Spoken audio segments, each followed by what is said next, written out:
Hello दोस्तों, मैं नामिका सिंह स्वागत करती हूँ आप सबका आपके यूट्यूब चैनल नॉलेज कॉर्नर पे। फ्रेंड्स, सचिन सर के बुक की ये क्लास 58 है जिसको आज हम लोग डिस्कस करेंगे। अभी हम लोग ज्योग्राफी के क्वेश्चन डिस्कस कर रहे हैं। अभी तक हम लोग 20-30 क्वेश्चन डिस्कस कर रहे थे, लेकिन अभी हमने प्रश्नों की संख्या जो है वो बढ़ा दी है। अभी आपके टोटल जो क्वेश्चन है वो 405 क्वेश्चन टोटल दिए हुए हैं। तो और ये वो क्वेश्चन है जो आपको बिहार में हो रहे किसी भी एग्जाम या फिर पूरे भारतवर्ष में हो रहे कोई भी ऐसे एग्जाम जहाँ पे ज्योग्राफी के क्वेश्चन पूछे जाते हैं, चाहे वो जीएस जीके में हो या फिर स्पेशली ज्योग्राफी में हो, उन सभी के लिए हेल्पफुल है। अगर आप इस चैनल पे नए हैं तो फटाफट से चैनल को सब्सक्राइब कर लीजिए, वीडियो को लाइक करिए और अपने सभी दोस्तों के साथ शेयर करिए। स्टार्ट करते हैं आज का पहला क्वेश्चन, जो कल का लास्ट क्वेश्चन था। ये आज का रिपीटेड क्वेश्चन है कि बिहार के उत्तरी गंगा के मैदानी भाग का निर्माण किससे हुआ है। इसका जो सही जवाब था वो हम लोगों ने देखा था कि बिहार के उत्तरी गंगा के मैदानी भाग का निर्माण गंगा और उसकी सहायक नदियों से हुआ है। बिहार के उत्तर की तरफ से सहायक नदियां कौन कौन सी हैं, तो हमने देखा था कि गंगा की उत्तर की तरफ से सहायक नदियां घाघरा है, गंडक है, बूढ़ी गंडक है, कोसी है, बागमती है, कमला है, बलान है। ये सब नदियां उत्तर की तरफ से हैं। वहीं नीचे से बात करें तो सोन नदी, पुनपुन नदी, ये सब नदियां जो है वो नीचे की तरफ से बिहार की सहायक नदियों में से हैं। तो बिहार के जो उत्तर की तरफ से नदियां आकर गंगा में मिलती हैं, उन्हीं से जो है बिहार के उत्तरी गंगा मैदान का जो है वो निर्माण हुआ है। गंगा नदी जो है ये बिहार को बीचों बीच दो भागों से बांटती है। बिहार का आकार आयताकार है और गंगा नदी इसको बीचों बीच दो भागों से बांटती है। वो नदी जो उत्तर से आके गंगा नदी में मिलती है उत्तरी गंगा का मैदान कहलाता है, और वो नदियाँ जो दक्षिण की तरफ से नीचे की तरफ से आके गंगा में मिलती है दक्षिणी गंगा का मैदान कहलाता है। दक्षिणी गंगा के मैदान का निर्माण करती हैं। ऑप्शन ए इसका सही जवाब हो जाएगा।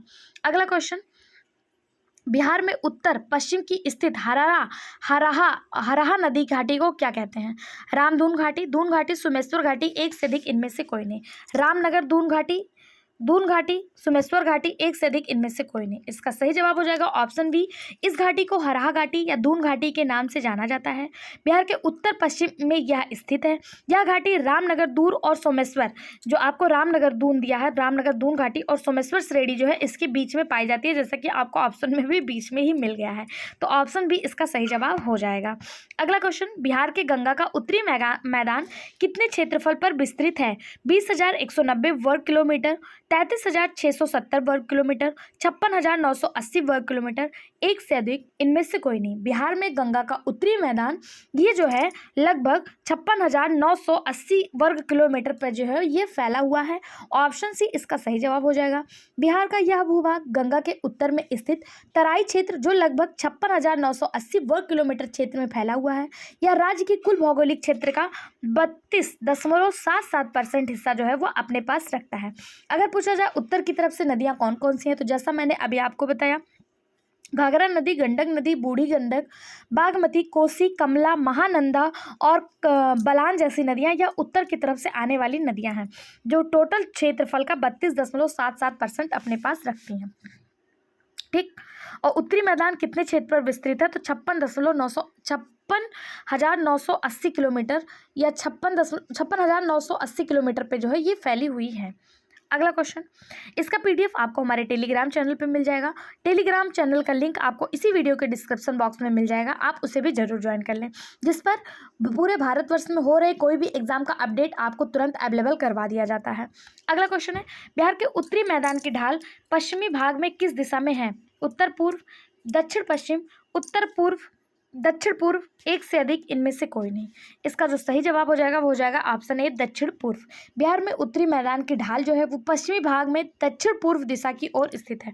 दिशाओं की बात करें तो ऊपर के भाग को नॉर्थ, नीचे को साउथ, इधर को ईस्ट जिसे पूर्व और इधर को वेस्ट कहते हैं। ये दिशाएं हो गई। अब इन दिशाओं में से जो बीच की रेखा काटती है, जो नॉर्थ और ईस्ट के बीच में आती है, उसे उत्तर पूर्व कहते हैं, यानी कि नॉर्थ ईस्ट कहते हैं। जो नॉर्थ और वेस्ट में आती है उसे नॉर्थ वेस्ट कहते हैं। जो वेस्ट और साउथ में आती है उसे साउथ वेस्ट कहते हैं। जो साउथ और ईस्ट में आती है उसे साउथ ईस्ट के नाम से जाना जाता है। ये नॉर्थ ईस्ट हो गया, ये नॉर्थ वेस्ट हो गया, ये साउथ वेस्ट हो गया, और ये जो है ये साउथ ईस्ट हो गया। ठीक है, तो बिहार में उत्तरी मैदान की ढाल, ये जो उत्तरी मैदान है, एक मिनट मैं अलग कलर से हाईलाइट करती हूँ। ये जो उत्तरी मैदान है, जो गंगा नदी के ऊपर की तरफ से आती हैं नदियाँ, ये मान लीजिए उत्तरी मैदान जो है इसकी जो ढाल है वो दक्षिण पूर्व दिशा की ओर है। दक्षिण पूर्व कौन सी, ये वाली दिशा, इस वाली दिशा की ओर है। ठीक है, ऑप्शन ए इसका सही जवाब हो जाएगा। बिहार के उत्तरी मैदान का ढाल पश्चिमी भाग के दक्षिण पूर्व दिशा की ओर है। ठीक है, यह ढाल गंगा नदी की ओर है जो स्वयं पूर्व दिशा की ओर बहती है। गंगा नदी, एक इंपॉर्टेंट क्वेश्चन यहाँ से और मिल गया कि गंगा नदी जो है यह पश्चिम से बिहार में प्रवेश करती है और पूर्व दिशा की ओर बहती है। ठीक है, इसके पहले की वीडियो में मैंने आपको बताया था कि गंगा नदी बिहार के किस राज्य से प्रवेश करती है और किस राज्य से बाहर निकल जाती है। इसका जवाब आपको कमेंट बॉक्स में देना है, ये आपके लिए होमवर्क क्वेश्चन है। अगला क्वेश्चन, बिहार के उत्तर पूर्वी भाग में ढाल किस दिशा में है? बिहार के उत्तर पूर्वी भाग में ढाल किस दिशा में है? पूर्व, पश्चिम, दक्षिण, एक से अधिक, इनमें से कोई नहीं। इसका सही जवाब हो जाएगा ऑप्शन सी, दक्षिण, यानी कि नीचे की तरफ। बिहार के उत्तर पूर्वी भाग की ढाल जो है वह उत्तर से दक्षिण की ओर है। ऑप्शन सी इसका सही जवाब हो जाएगा। अगला क्वेश्चन, बिहार के दक्षिणी गंगा के मैदान में अवस्थित पहाड़ियां किस शैल समूह से संबंधित हैं? धारवाड़, कालीन, क्वार्टरजाइट, गोंडवाना, इनमें से कोई नहीं, उपयुक्त दोनों, एक से अधिक, इनमें से कोई नहीं।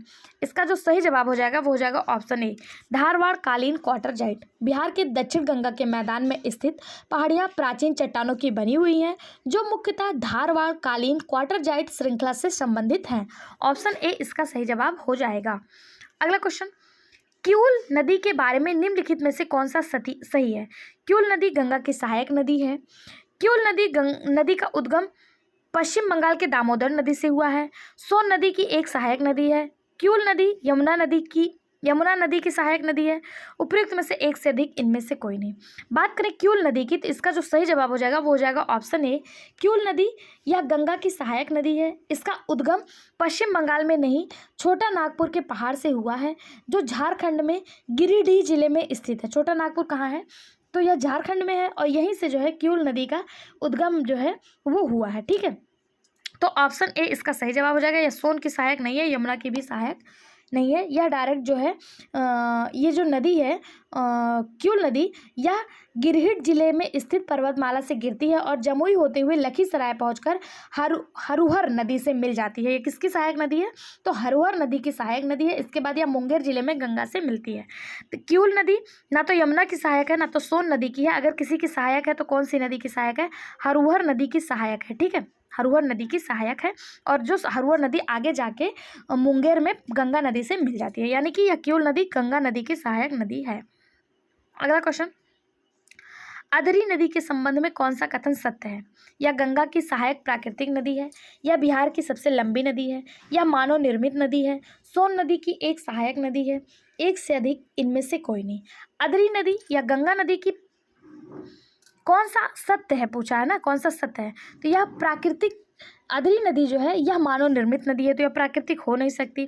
यह बिहार की सबसे लंबी नदी नहीं है क्योंकि बिहार की सबसे लंबी नदी गंगा नदी है। यह मानव निर्मित है, यही बिल्कुल सही जवाब है। ऑप्शन सी बिल्कुल सही जवाब है। यह नदी धार्मिक दृष्टि से अत्यंत महत्वपूर्ण पानी मानी जाती है। इसके तट पर छठ महोत्सव बड़े श्रद्धा भाव से मनाया जाता है। यह नदी औरंगाबाद शहर के मध्य से होकर गुजरती है। यह पुनपुन नदी की सहायक नदी है और यह बिहार में मैन मेड रिवर है, यानी कि जो है मानव द्वारा बनाई गई नदी है, मानव निर्मित नदी है। ऑप्शन सी इसका सही जवाब हो जाएगा। यह सोन की सहायक नदी नहीं है, यह पुनपुन की सहायक नदी है। किसकी? पुनपुन की सहायक नदी है अधरी नदी। ठीक है, ऑप्शन सी इसका सही जवाब हो जाएगा। अगला क्वेश्चन, उत्तर प्रदेश की सीमा को स्पर्श करने वाले बिहार के जिलों का सही क्रम बताइए। सही समूह कौन सा है? उत्तर प्रदेश की सीमा से बिहार के 8 जिले जो हैं वो सीमा साझा करते हैं। सबसे पहले पश्चिमी चंपारण, उसके नीचे आएंगे गोपालगंज, सिवान, सारण, भोजपुर, बक्सर, कैमूर, रोहतास। ये 8 जिले जो हैं यह बिहार से जो है वो सीमा साझा करते हैं। ठीक है, सॉरी, उत्तर प्रदेश से सीमा साझा करते हैं। इसका सही जवाब ऑप्शन बी हो जाएगा, पश्चिमी चंपारण। एक मिनट, पश्चिमी चंपारण, गोपालगंज, सिवान, सारण, भोजपुर, बक्सर, भभुआ को ही कैमूर कहा जाता है और उसके बाद आता है रोहतास। ये 8 जिले जो हैं उत्तर प्रदेश के साथ सीमा साझा करते हैं। पहले 7 जिले करते थे लेकिन अब रोहतास जिला भी इनमें से एक है। ठीक है, भभुआ जिला कैमूर को कहा जाता है। ठीक, अगला क्वेश्चन, बिहार राज्य का विस्तार भौगोलिक दृष्टि से कहाँ स्थित है? कर्क रेखा के उत्तर में, कर्क रेखा के दक्षिण में, कर्क रेखा के उत्तर तथा दक्षिण में, इनमें से कोई नहीं, एक से अधिक। इसका जो सही जवाब हो जाएगा, बिहार राज्य का जो विस्तार है यह कर्क रेखा के उत्तर में स्थित है। कर्क रेखा भारत को बीचों बीच 8 राज्यों से होकर गुजरती है और यह जिस तरह गंगा नदी बिहार को बीचों बीच से काटती है, उसी तरह कर्क रेखा जो है ये भारत को बीचों बीच से काटती है। कौन कौन से राज्य हैं? तो सबसे पहले राजस्थान, गुजरात, सबसे पहले राजस्थान, गुजरात, मध्य प्रदेश, छत्तीसगढ़, झारखंड, त्रिपुरा और मिजोरम, 8 राज्यों से जो है ये गुजरती है और यह बिहार के उत्तर से होकर गुजरती है। ठीक है, ऑप्शन ए इसका सही जवाब हो जाएगा। अगला क्वेश्चन, गंगा नदी की दक्षिण भाग में फैले बिहार के क्षेत्रफल को क्या कहा जाता है? गंगा सोन दोआब, मगध का मैदान, अंग का मैदान, उपयुक्त सभी, इनमें से कोई नहीं, एक से अधिक।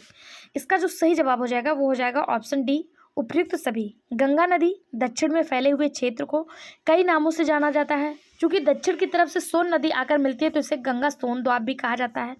यहाँ पर मगध राज्य स्थित है, इसीलिए इसे मगध का मैदान भी कहते हैं। अगध अंग भी जो है यह दक्षिण भाग में ही स्थित है, इसीलिए इसे अंग का मैदान भी कहते हैं। तो ऑप्शन डी इसका सही जवाब हो जाएगा, उपयुक्त में से सभी। ठीक, अगला क्वेश्चन, कोपेन की वर्गीकरण योजना के अनुसार उत्तर प्रदेश और बिहार को किस प्रकार के जलवायु क्षेत्र में रखा गया है? कोपेनहेगन नामक एक जगह है, इसने जलवायु क्षेत्र को वर्गीकृत किया गया था, जिसमें बिहार और उत्तर प्रदेश को जो है वो CWG जलवायु के अंतर्गत रखा गया है। किसके अंतर्गत? CW जलवायु के अंतर्गत रखा गया है। इस श्रेणी की जलवायु में शुष्क सर्दियां और मानसून से प्रभावित वर्षा होती है। उत्तर प्रदेश की जलवायु उष्णकटिबंधीय सवाना प्रकार की है, जो प्रायद्वीपीय पठार के अधिकांश हिस्सों, कर्क रेखा के दक्षिणी भाग और दक्षिण भारत को आच्छादित करती है। ठीक है, ऑप्शन बी इसका सही जवाब हो जाएगा। अगर बात करें DFC जलवायु प्रकार की, तो यह छोटी गर्मियों के साथ ठंडी और आर्द्र सर्दियां होती हैं और यह प्रमुख रूप से अरुणाचल प्रदेश जैसे क्षेत्रों को कवर करती है, DFC। बाकी उत्तर प्रदेश और बिहार की जो जलवायु है वो CWG है। अगर पूछा जाए बिहार की जलवायु कैसी है, तो बिहार की जलवायु मानसूनी है। वहीं पर उत्तर प्रदेश की जलवायु जो है वो उष्णकटिबंधीय सवाना प्रकार की है। ठीक, अगला क्वेश्चन, भारत के निम्नलिखित राज्यों में कौन सा राज्य बिहार के अधिकतम जिलों की सीमा से लगता है? भारत के निम्नलिखित राज्यों में से मतलब सबसे अधिकतम जिले से सीमा साझा करता है। तो आपको बता दें, उत्तर प्रदेश और झारखंड दोनों से ही बिहार के 8 जिले सीमा साझा करते हैं, एक से अधिक इसका सही जवाब हो जाएगा। पश्चिम बंगाल से 3 जिले सीमा साझा करते हैं, नेपाल से 7 जिले, टोटल 4 तरफ से कोई भी इंटरनेशनल बाउंड्री शेयर होती है। तो उत्तर की तरफ से यह नेपाल से सीमा साझा करता है, जो एक इंटरनेशनल बाउंड्री बनाता है। दक्षिण की तरफ से झारखंड से 8 जिले, वेस्ट की तरफ से यानी पश्चिम की तरफ से उत्तर प्रदेश से 8 जिले और पूर्व की तरफ से वेस्ट बंगाल यानी पश्चिम बंगाल की तरफ से 3 जिले जो हैं वो सीमा साझा करते हैं। ठीक है, तो ऑप्शन डी इसका सही जवाब हो जाएगा, उपयुक्त में से एक से अधिक। अगला क्वेश्चन, बिहार के रोहतास जिले की समुद्र तल से ऊंचाई कितनी है? एक तो समुद्र तल से ऊंचाई पूछा जाता है, एक तो समुद्र तल से दूरी पूछा जाता है। यहाँ पर रोहतास जिले का, स्पेशली रोहतास जिले का पूछा है। तो बिहार के जो रोहतास जिला है उसकी समुद्र तल से जो ऊंचाई है वो कितनी है? तो 107.87 सेंटीमीटर, 107.878 मीटर है। यह दक्षिण पश्चिमी बिहार में स्थित है। लेकिन अगर पूछ लिया जाए बिहार की समुद्र तल से ऊंचाई कितनी है, तो बिहार की समुद्र तल से ऊंचाई 163 मीटर है और बिहार की जो समुद्र तल से दूरी है वह 200 किलोमीटर है। कितनी? 200 किलोमीटर है। इस बात को भी आप ध्यान रखिएगा। अगला क्वेश्चन, बिहार में पंचायती राज मंत्री कौन है? बिहार में पंचायती राज मंत्री जो है बिहार में जो है वो सम्राट चौधरी, ऑप्शन बी इसका सही जवाब हो जाएगा। 73वें संविधान संशोधन अधिनियम 1992 के लिए यह प्रावधान जो है वो जारी किया गया था। बिहार पंचायती राज अधिनियम 2006 में लागू हुआ, जो पंचायतों के गठन का प्रावधान करता है। ग्राम पंचायत, पंचायत समिति और जिला परिषद 3 स्तर पर पंचायती राज को बांटा गया है और इसके जो मंत्री हैं वो सम्राट चौधरी है। ऑप्शन बी इसका सही जवाब हो जाएगा। अगला क्वेश्चन, बिहार के ज्वलंत भौगोलिक पहलुओं के बारे में निम्नलिखित कथनों पर विचार कीजिए। कृषि बिहार के घरेलू उत्पादों के लगभग 67% में योगदान देती है। यह बिल्कुल गलत बात है। कृषि जो है बिहार में जो है आय का सबसे प्रमुख स्रोत माना जाता है। ये जो है अगर बात करें बिहार के सकल घरेलू उत्पाद का, तो यह 42% है। कृषि का योगदान कितना है? 42% था, ना कि 67%। तो दूसरा आपका गलत हो जाएगा, पहला गलत हो जाएगा। दूसरा दिया बिहार में रेशम उद्योग 1,50,000 से अधिक है, बिल्कुल सही बात है। दूसरा दिया बिहार में लगभग 47 लाख एकड़ भूमि पर हर साल बाढ़ में डूब जाता है, ये भी बिल्कुल सही बात है। दूसरा और तीसरा सही है। चौथा दिया बिहार में 85 से 90% ग्रामीण परिवारों के पास 5 एकड़ से कम भूमि है, पहला और चौथा जो है वो गलत है, बाकी दूसरा और तीसरा सही जवाब है इसका। तो ऑप्शन यहाँ पे इस तरह से दिया हुआ है, तो ऑप्शन सी इसका सही जवाब हो जाएगा, दूसरा और तीसरा। ठीक, अगला क्वेश्चन, औरंगाबाद जिले का गठन निम्नलिखित में से किन जिलों को मिलाकर किया गया? पूर्वी चंपारण और गया, गया और रोहतास, पटना और जहानाबाद, पटना और गया, एक से अधिक, इनमें से कोई नहीं। इसका जो सही जवाब हो जाएगा वो हो जाएगा ऑप्शन बी, गया और रोहतास। औरंगाबाद जिला 26 जनवरी 1973 को गया और रोहतास से अलग होकर बना।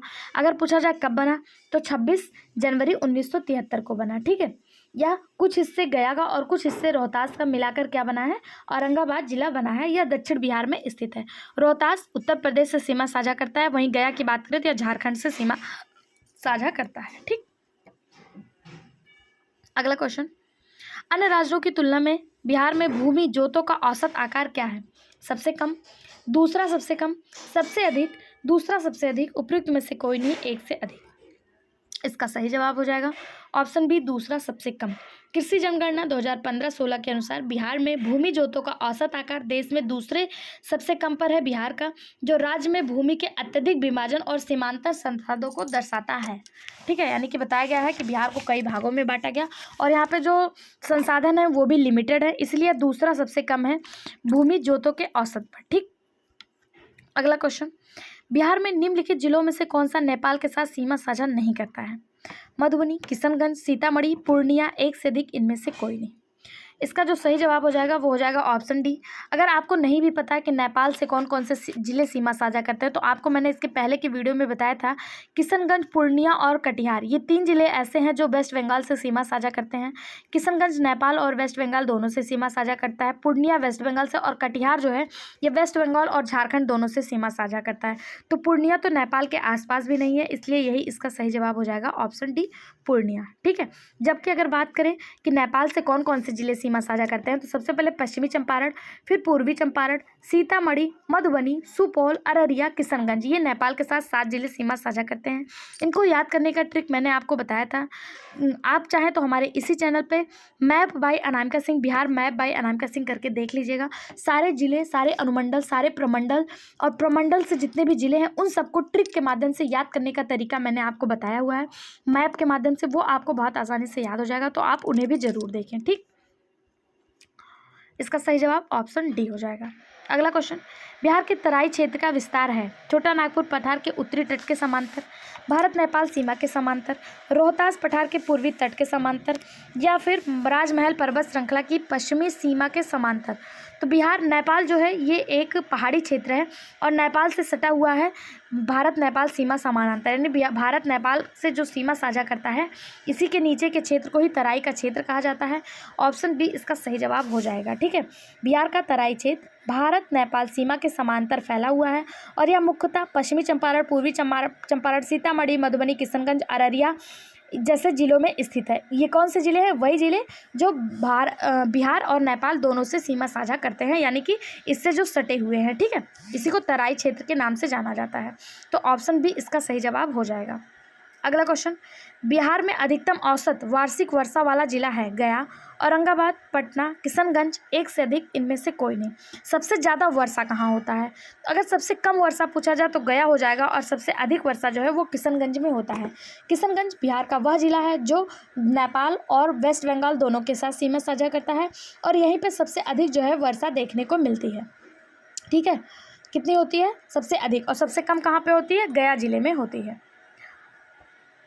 बिहार के मैदानी इलाकों में सबसे अधिक औसत वार्षिक वर्षा किशनगंज जिले में होती है, जो प्रायः 2000 मिलीमीटर से भी अधिक रहती है। ठीक, अगला क्वेश्चन, बिहार की भूमि निम्नलिखित में से किस नदी प्रणाली द्वारा अपवाहित होती है? यानी कि कौन सा ड्रेन सिस्टम जो है वो बिहार में पाया जाता है? तो हम सभी को पता है गंगा नदी सिस्टम जो है यह बिहार में पाया जाता है। गंगा नदी बिहार के लिए वरदान है और यह बिहार को 2 भागों से काटती है। इसके ऊपर वाली नदी को उत्तरी गंगा मैदान बनाती है और नीचे वाली नदियां जो है वो दक्षिणी गंगा मैदान बनाती हैं। बिहार की अधिकतम भूमि गंगा नदी प्रणाली द्वारा अपवाहित है। गंगा नदी राज्य की प्रमुख जल निकासी धारा है, जिससे उत्तर और दक्षिण दोनों और कई सहायक नदियां मिलकर आती हैं। ठीक है, अब आपके लिए जो आज का होमवर्क क्वेश्चन है, मैंने बार बार बताया कि बिहार को उत्तर की तरफ से गंगा नदी में मिलने वाली नदियां और दक्षिण की तरफ से गंगा नदी में मिलने वाली नदियां, ये आपको होमवर्क में मिल रहा है। इसका जवाब आपको कमेंट बॉक्स में देना है। आई होप सो आप लोग में से सभी लोग कमेंट बॉक्स में जवाब जरूर देंगे। अगला क्वेश्चन, बिहार का वह जिला जिसकी गंगा नदी की लंबाई सबसे अधिक है। भागलपुर, कटिहार, पटना, बेगूसराय, एक से अधिक, इनमें से कोई नहीं। इसका जो सही जवाब हो जाएगा, बिहार की राजधानी पटना में ही गंगा नदी की जो लंबाई है वो सबसे अधिक है।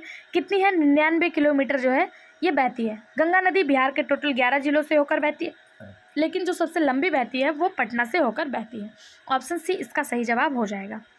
अगला क्वेश्चन, पूर्वी उत्तर प्रदेश और बिहार के हिस्से निम्नलिखित में से किस मैदान में शामिल हैं? पूर्वी उत्तर प्रदेश और बिहार के हिस्से, ऊपरी गंगा का मैदान, मध्य गंगा का मैदान, निचला गंगा का मैदान, ब्रह्मपुत्र मैदान, एक से अधिक, इनमें से कोई नहीं। इसका सही जवाब हो जाएगा ऑप्शन बी, मध्य गंगा का मैदान। पूर्वी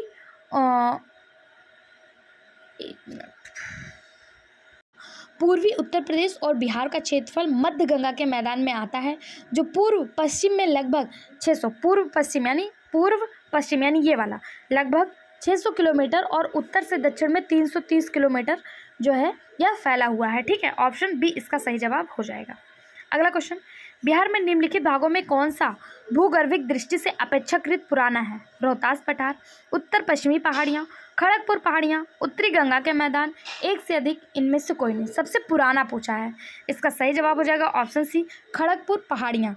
यह भूगर्भिक दृष्टि से धारवाड़ युग की मानी जाती है, जो बिहार के भूगर्भीय इतिहास में सबसे पुरानी संरचनाओं में से एक है।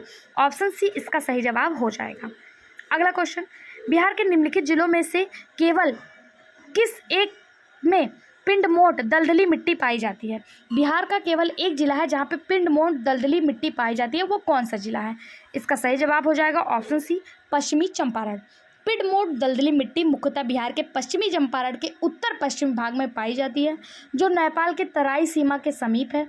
ठीक है, ऑप्शन सी इसका सही जवाब हो जाएगा। अगला क्वेश्चन, बिहार में सिंचाई के बारे में निम्नलिखित में से कौन सा कथन सही नहीं है? ध्यान दीजिएगा, पूछा जा रहा है कौन सा कथन सही नहीं है। बिहार के कुल बोए गए क्षेत्रफल का 30% सिंचित है, सही नहीं आपको बताना है। ठीक है, तो ये बिल्कुल सही है, बिहार के कुल बोए गए क्षेत्र का 30% भाग जो है वो सिंचित है। दूसरा है, बिहार में कुल सिंचित भाग का लगभग 30% नहरों और 39% नलकूपों द्वारा सिंचित होता है। यही गलत हो जाएगा। क्यों? क्योंकि बिहार में जो सबसे ज़्यादा सिंचाई होती है, सबसे ज़्यादा जिसके द्वारा सिंचाई की जाती है वो नलकूपों के माध्यम से की जाती है, और वो कितने हैं? 64.64% जो है वो नलकूपों के माध्यम से सिंचाई होती है। वहीं पे नहरों की बात करें तो नहरों के माध्यम से 27.87% जो है वो नहरों से सिंचाई होती है। तो यह गलत हो जाएगा, और गलत होते हुए भी यही सही हो जाएगा, क्योंकि पूछा कौन सा सही नहीं है। ठीक है, तो अगर पूछा जाए आपसे कि बिहार में सबसे ज़्यादा सिंचाई किसके माध्यम से होती है, तो नलकूपों के माध्यम से होती है। दूसरे नंबर पर नहरों के माध्यम से होती है।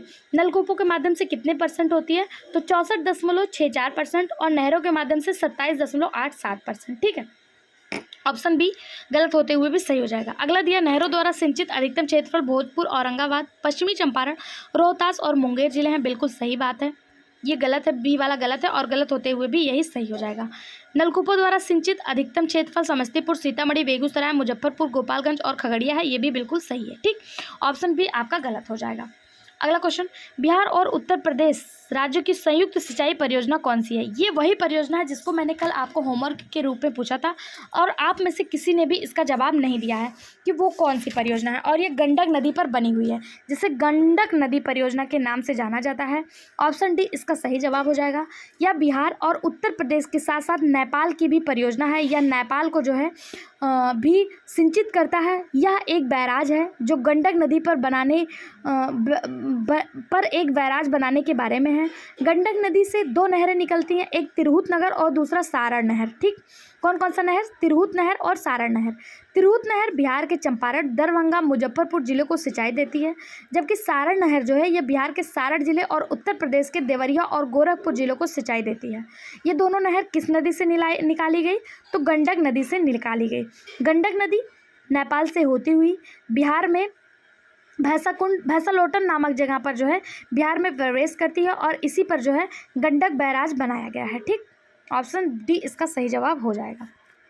अगला क्वेश्चन, बिहार के किस कृषि जलवायु क्षेत्र में सबसे अधिक जिले हैं?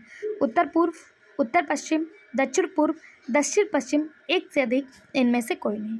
इसका सही जवाब ऑप्शन बी उत्तर पश्चिम। बिहार कृषि जलवायु क्षेत्र फोर्थ में आता है। किस में आता है? जलवायु क्षेत्र फोर्थ में। ये भी इंपॉर्टेंट है, इसको ध्यान रखिएगा, जिसे मध्य गंगा का मैदान कहा जाता है। इस क्षेत्र को 3 उप क्षेत्रों में विभाजित किया गया, एक उत्तर पूर्व, उत्तर पश्चिम जलोढ़ मैदान और दक्षिण बिहार जलोढ़ मैदान।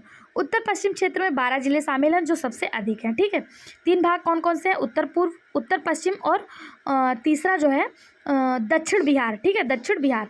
इसमें जो सबसे ज़्यादा जिले हैं उत्तर पश्चिम में हैं। कितने जिले हैं? 12 जिले शामिल किए गए हैं। ठीक, और बिहार जो किस जलवायु क्षेत्र के अंतर्गत आता है?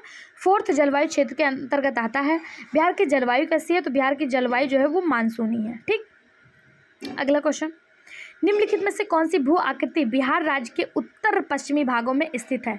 सोमेश्वर पहाड़ी श्रृंखला, कैमूर पठार, नवादा पहाड़ी या राजगीर पहाड़ी, एक से अधिक, इनमें से कोई नहीं। पूछा गया है उत्तर पश्चिम में।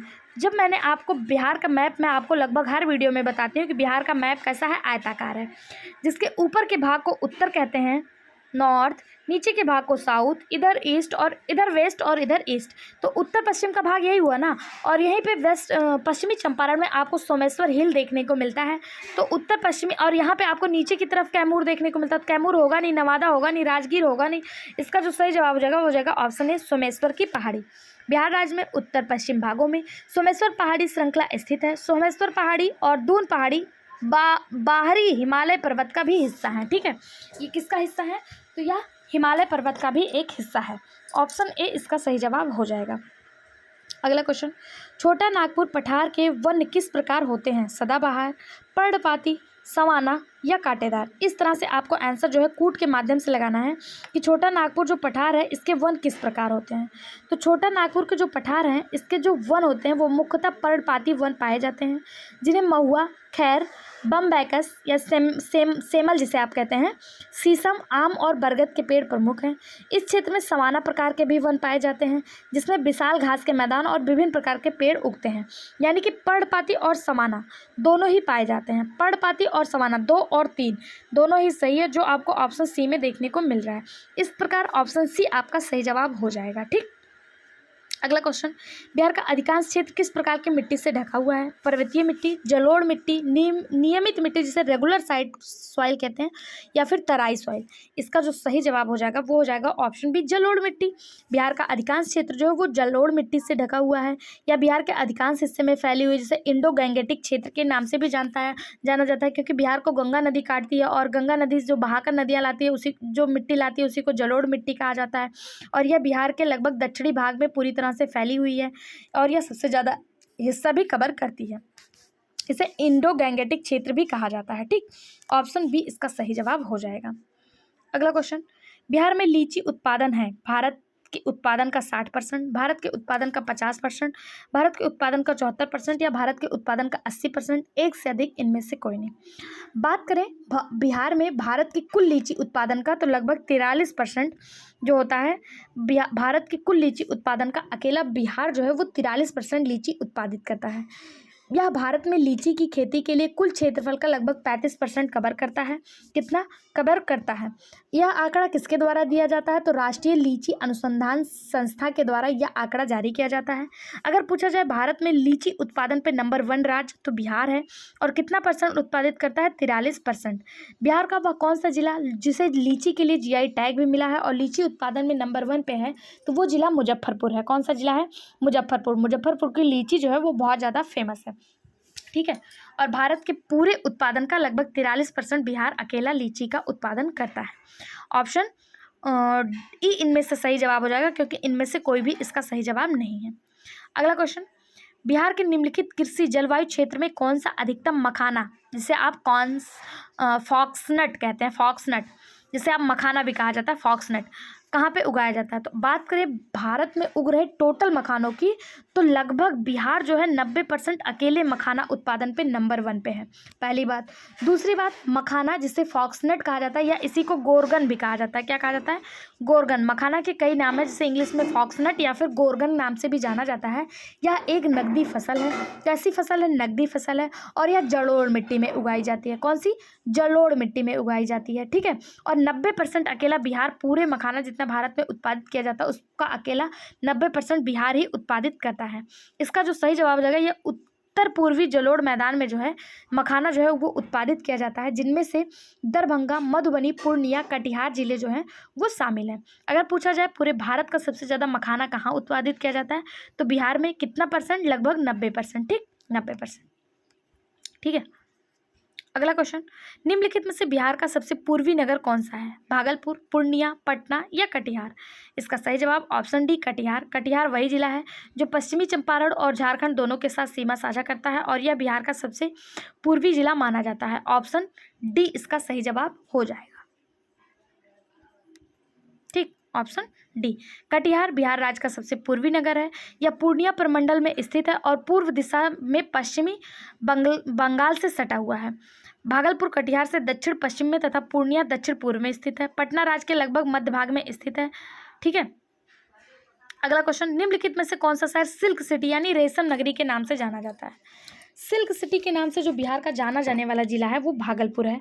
ऑप्शन सी इसका सही जवाब हो जाएगा। सिल्क सिटी या रेशम नगरी के नाम से किससे जाना जाता है, या इसी को तुषार सिल्क भी कहते हैं, तसर सिल्क या कहीं कहीं तुषार सिल्क लिखा होता है, वो जो है वो भागलपुर है और ये यहाँ का पारंपरिक सिल्क है, ठीक है। भागलपुर, गया, नालंदा, दरभंगा, मधुबनी, सिवान और पटना जिलों में भी हथकरघा के रूप में सिल्क का यूज किया जाता है, लेकिन सबसे ज़्यादा जो सिल्क सिटी के नाम से जाना जाता है वो बिहार का भागलपुर है। ऑप्शन सी इसका सही जवाब हो जाएगा कि सिल्क सिटी के नाम से किसे जानते हैं, तो बिहार के भागलपुर जिले को जानते हैं। फ्रेंड्स, ज्योग्राफी में टोटल 405 क्वेश्चन है। अब एक और वीडियो बचा है ज्योग्राफी का। अगर आप लोग इस चैनल को 10,000 सब्सक्राइबर तक ले जाते हैं तो ये चैनल पे आपको ज्योग्राफी के 405 क्वेश्चन एक ही वीडियो में लाइव सेशन के माध्यम से प्रोवाइड करवाएगा और इसका PDF भी आपको एक साथ मिल जाएगा फ्री ऑफ कास्ट, बिना किसी पैसे के। अगर आप इतना हेल्प कर सकते हैं कि चैनल को 10,000 के तक पहुंचाने में मदद करेंगे, जिसके लिए आपको क्या करना होगा, खुद सब्सक्राइब करना होगा और एक व्यक्ति को 2 लोगों से सब्सक्राइब करवाना होगा। अगर आप इतना करने में सफल हो जाते हैं तो 405 क्वेश्चन आपको टोटल एक साथ ज्योग्राफी के प्रोवाइड करवा दिए जाएंगे, वीडियो और PDF दोनों फॉर्म में। आपकी क्या इच्छा है, आप क्या चाहते हैं, कमेंट बॉक्स में जरूर बताएं। हमारे चैनल पे लगभग 80% लोग ऐसे हैं जिन्होंने चैनल को सब्सक्राइब नहीं कर रखा है, तो आपसे अनुरोध है, 0.08 सेकंड का टाइम लगेगा, फट से आप जो है चैनल को सब्सक्राइब कर लीजिए, वीडियो को लाइक करिए और सभी दोस्तों के साथ शेयर करिए। वीडियो में बने रहने के लिए धन्यवाद।